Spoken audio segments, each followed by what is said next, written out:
Good morning student. इससे पहले exercise 3.2 तक हमने मीन, मीडियन और मोड के बारे में पढ़ा था। तो एक्सरसाइज 3.3 में हमको बार ग्राफ पढ़ना है और डबल बार ग्राफ पढ़ना है। तो बार ग्राफ के बेसिस पे क्वेश्चन होंगे जो आप पहले से करते आ रहे हैं। तो इसमें जो फर्स्ट क्वेश्चन है, use the bar graph 3.3 figure को देख के बार ग्राफ को यूज करना है। Shown in following question and answer the following question. इसमें पहला क्वेश्चन है which is the most popular pet. ये है स्टूडेंट्स है जिनके पास पेट्स हैं, डॉग है, कैट है, रैबिट है, ये सब अलग अलग हैं। तो इन सब का आपको ग्राफ बना के दिया हुआ है। डॉग का दिया हुआ है, फिर ये कैट का, ये रैबिट का, इस तरह से हर एक का। तो उसमें आपको पूछा है कि which is the most popular pet. इन सब में मोस्ट पॉपुलर पेट कौन सा है जो कि ज़्यादातर बच्चों के पास है। तो सबसे बड़ा ज़्यादा ग्राफ बार जो दिख रहा है वो यहाँ दिख रहा है और ये कैट है, इसलिए इसका फर्स्ट का आंसर होगा the most popular pet is cat. फिर सेकंड क्वेश्चन है, how many students have dog as a pet. Dog कितने बच्चों के पास है। तो ये ग्राफ अगर आप देखेंगे तो डॉग का है यहाँ। तो डॉग कितनों के पास है, 8 स्टूडेंट्स के पास। तो डॉग के लिए हम लिखेंगे 8 स्टूडेंट्स, यहाँ पे हम लिखेंगे 8 स्टूडेंट्स। ये आ गया आपका क्वेश्चन नंबर 1 कंप्लीट हो गया। एक तो मोस्ट पॉपुलर कैट है और 8 बच्चों के पास में डॉग है। फिर सेकंड क्वेश्चन भी ग्राफ को देख के ही करना है। ये ग्राफ आपको दिया हुआ है जिसमें 1 सेंटीमीटर इक्वल टू 100 बुक्स दिया हुआ है। अब इसमें पहला क्वेश्चन पूछा है कि about how many books were sold in 1989।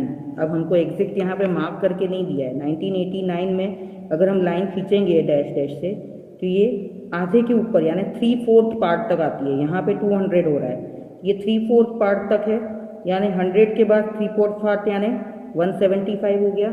तो यहाँ पे हम लिखेंगे 89 में 175 बुक्स थी। ग्राफ में आपको ऐसे डैश लगा देना है। फिर नेक्स्ट पूछा है 1990। तो 90 का अगर आप देखेंगे तो इसकी लाइन खींचेंगे तो ये भी 3/4 तक आ रहा है, यहाँ तक हाफ हो जाता है, ये 3/4 और ये 500। तो 3/4 यानी 75, क्योंकि पूरा 100 है तो 3/4 पार्ट कितना हुआ 75, 475 बुक्स। तो 1990 का 475 बुक्स होगी। फिर पूछा है 1992। अब 92 ये रहा, इसकी सीधी लाइन ऐसे हम डॉटेड खींचेंगे तो 200 से थोड़ा सा ऊपर आ रहा है, ना आधे तक है, उसके बीच में है। तो ये 1/4 पार्ट ज़्यादा हो रहा है तो 225 होगा, क्योंकि 25, 50, 75 और 100, इस तरह से 100 को हम 4 पार्ट में बांटे तो ये जो आ रहा है 225 बुक्स पे आ रहा है। तो ये इसका आंसर होगा 225 बुक्स। फिर नेक्स्ट क्वेश्चन है, in which year were about 475 and 225 books sold. तो ये ऊपर ही है, 475 1990 में थी और 225 1992 में थी। तो ये दोनों आंसर हमने लिख लिए। थर्ड क्वेश्चन है, in which year were fewer than 250 books sold. 250 से कम बुक किस ईयर में बेची गई थी। तो यहाँ अगर आप देखेंगे तो 250 कहाँ आता है, यहाँ पे आता है। इससे कम में कौन कौन से आ रहे हैं 250 से कम में, एक तो ये आ रहा है 225 और एक ये दूसरा ये आ रहा है, क्योंकि ये तो 250 से यहाँ अगर 250 आता है तो ये भी उससे बड़ा है और ये भी उससे बड़ा है। ये दो ही ऐसे हैं जो कि 250 से कम आ रहे हैं। तो 1989 और 1992 ये 2 साल हैं जब 250 से कम बुक्स बेची गई थी। Can you explain how you should estimate the number of books sold in 89। अब 89 में कितनी बुक्स सोल्ड की गई थी, ये आप कैसे एस्टिमेट करेंगे, ये आपको एक्सप्लेन करना है। तो इसके लिए हमने जब ये देखा था तो 89 में ये 100 के बाद 3/4 पार्ट तक आ रहा था। यहाँ पे 200 है तो 100 के बाद 3/4 पार्ट तक आ रहा था, यानी 1/3/4। पूरा कितना हुआ 1/3/4। 1/3/4 को हम कितना लिखेंगे, 4 × 4 + 3 7/4। अब 7/4 किसका था, 100 का था। 100 के बाद था ना, ये 100 के बाद था, इसलिए हम इसको 7/4 ऑफ 100 निकालेंगे। तो ये आता है 4 से 25 कट जाएगा, 7 25 से 175। तो 89 में हमने 175 बुक्स ही निकाली थी। उसको डिटेल में इस तरह से हम निकालते हैं, क्योंकि 100 के बाद 3/4 पार्ट तक था तो एक पूरा और 3/4 पार्ट यानी 7/4 पार्ट हो गया। 7/4 किसके बाद था तो 100 के बाद था, तो 100 से हमने किया तो 25 से कटा और 25 7 जा 175 बुक्स आ गई। तो ये जो था दोनों क्वेश्चन नंबर 1 और 2 वो आपको ग्राफ देख के करना था। अब जो क्वेश्चन नंबर 3 है उसमें आपको ग्राफ बनाना है। क्वेश्चन नंबर 3 में दिया है, number of children in 6 different classes are given below, represent the data on a bar graph. ये लाइन मैंने लिखी नहीं है, ये टेबल आपको दिया हुआ है जिसमें 5th 6th 7th 8th 9th 10th ऐसे अलग अलग क्लास के डेटा नंबर ऑफ चिल्ड्रेन दिए हुए हैं। तो तो उसको आपको बार ग्राफ पे बनाना है। तो पहले हम बार ग्राफ बना लेते हैं। सबसे पहले जो अगर आप देखेंगे तो फिफ्थ में पहले तो स्केल लिखना पड़ेगा। स्केल हमको ऐसा लेना है कि नंबर आ गया। अगर आप देखोगे तो ये 20, 90, 100, 120 ये सब 10 के टेबल से डिवाइड होते हैं, और अगर 10 नहीं है 95 भी है तो हम उसका हाफ कर सकते हैं बॉक्सेस का। तो इसलिए ये 10 लेने पे हमारे लिए इजी हो जाएगा। तो हम जो स्केल लेंगे 1 यूनिट इक्वल्स टू 10 चिल्ड्रेन लेंगे। तो यहाँ पे हमने वाई एक्सिस पे लिख दिया 0, 10, 20, 30, 40, 50, 60, बिना गैप के आपको ऐसे लिख देना है। ये नंबर ऑफ चिल्ड्रेन है, और यहाँ पे क्लास है 5th, 6th, 7th, 8th, 9th, 10th। एक एक बॉक्स का गैप रखना है। बार ग्राफ में आपको मैं पहले ही बता चुकी हूँ कि जब भी आप बार ग्राफ ड्रॉ करते हैं तो ये गैप इक्वल होना चाहिए। वाई एक्सिस पे भी 0, 10, 20 आप बीच में बॉक्स नहीं छोड़ेंगे, और यहाँ पे एक एक बॉक्स छोड़ के आपको ग्राफ बनाना है। तो फिफ्थ क्लास में कितने थे 135, तो 130 यहाँ आया। 130 के बाद आधे तक जाना है, 135 है तो 135 कहाँ आएगा, यहाँ ये बीच वाली लाइन पे। तो आप बीच वाली लाइन पे 135 कर देंगे और यहाँ लिख देंगे 135। ये हो गया फिफ्थ का। फिर सिक्स्थ में था 120, तो 120 आपका कहाँ आता है, यहाँ आता है। तो 120 की लाइन खींच देंगे, और ये हो गया 6 का 120, सिक्स क्लास का। ये देखिए यहाँ पहले एक बॉक्स छोड़ा था मैंने, फिर वापस एक बॉक्स छोड़ा है, फिर वापस एक बॉक्स छोड़ के सेवन्थ का करेंगे। तो सेवन्थ की जो स्ट्रेंथ थी वो 95 थी, तो ये है 90, यहाँ तक 90 है, और 95 बोला है, यानी ये सेंटर वाली लाइन जो डार्क लाइन है वो लेंगे। तो 95 के लिए यहाँ पे लाइन खींच देंगे, तो ये हो गया 95 सेवन्थ के लिए। फिर एक बॉक्स छोड़ दिया। फिर इंग्लिश के लिए जो है वो है 100, तो 100 हमारा कहाँ आता है, ये रहा 100, तो ये 100 की लाइन, ये हो गया इंग्लिश के 100 स्टूडेंट। फिर नेक्स्ट है मैथ्स, सॉरी इंग्लिश नहीं था, 8 था, गलती हो गई मुझसे। 8th क्लास में 100 स्टूडेंट्स थे। अब नाइन्थ में कितने हैं 90, तो 90 कहाँ आता है, ये 0, 10 देखने के बाद ये यहाँ आता है। तो 90 को हम यहाँ मिलाएंगे, ठीक से मिलाना है, ये यहाँ पे मिलाना है, सॉरी ये 90, ये हो गया 90। उसके बाद 10th क्लास है, 10th क्लास में 80 है, तो 80 यहाँ आता है, ये 80 की लाइन खींच दी, तो ये 80 हो गया।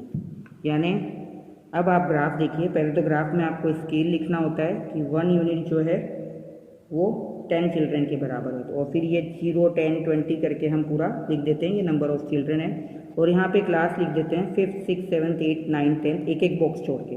फिर 5th का 135 था, तो 130 के बाद छोटे 5 बॉक्स, इस तरह से सारे का निशान लगा देते हैं। तो ये हमारा ग्राफ बन गया। अब इस ग्राफ को बनाने के बाद हमको पूछा गया है फर्स्ट क्वेश्चन कि which class has the maximum number of children and the minimum. तो मैक्सिमम चिल्ड्रन कौन सी क्लास में, अगर आप बार्स देखेंगे तो सबसे लंबा बार किसका है, 5th का। अगर आप डेटा भी देखेंगे तो सबसे ज़्यादा इसी में दिख रहे हैं। तो मैक्सिमम नंबर ऑफ चिल्ड्रन किस क्लास में है, तो आप यहाँ पे क्या लिखेंगे 5th क्लास में मैक्सिमम है। फिर मिनिमम किस में है, मिनिमम सबसे छोटा बार जो है वो 10th क्लास का है, और यहाँ भी देखेंगे तो डेटा सबसे कम 80 10th क्लास में है, तो मिनिमम में आएगा 10th। ये सिंपल सा क्वेश्चन था। फिर find the ratio of students of class 5th to the students of class 8th। 5th और 8th के स्टूडेंट्स का रेशियो बताना। तो 5th में कितने हैं, सॉरी कौन सा क्लास है, class 6th and class 8th है, सॉरी 5th नहीं है। तो क्लास 6 का है 120 और क्लास 8 का है 100। तो 120:100 इसका रेशियो बताना है। तो 1 अपोन में लिख देंगे और कट करेंगे, तो 0 कट हो जाएगा, 2 6 2 5, तो रेशियो क्या आएगा 6:5।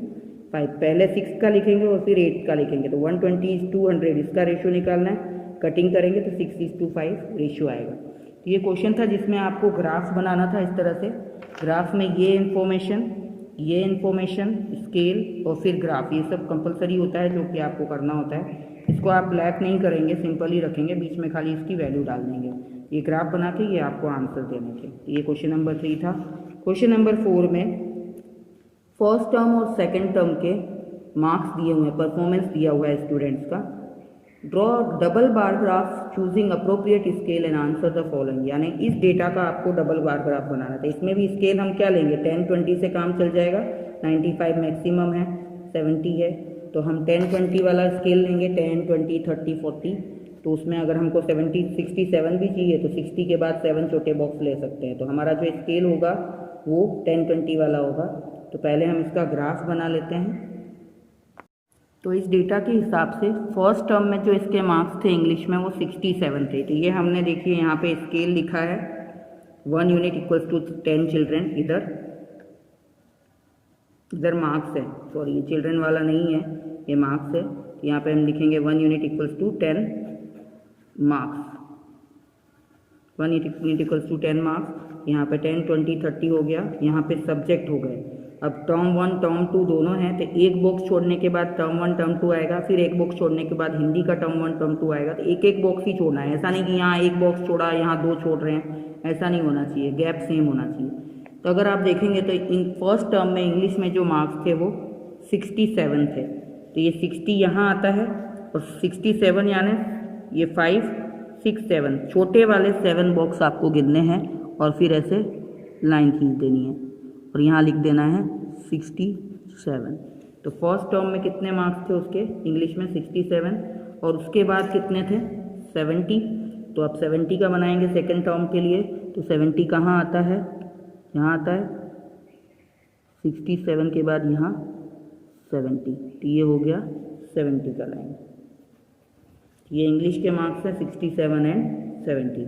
फिर नेक्स्ट हिंदी का देखना है। हिंदी में 72 फर्स्ट टर्म में थे, तो 70 कहाँ आया, यहाँ आया 72 यानी 70 के ऊपर 2 बॉक्स। तो ये हो गया 72।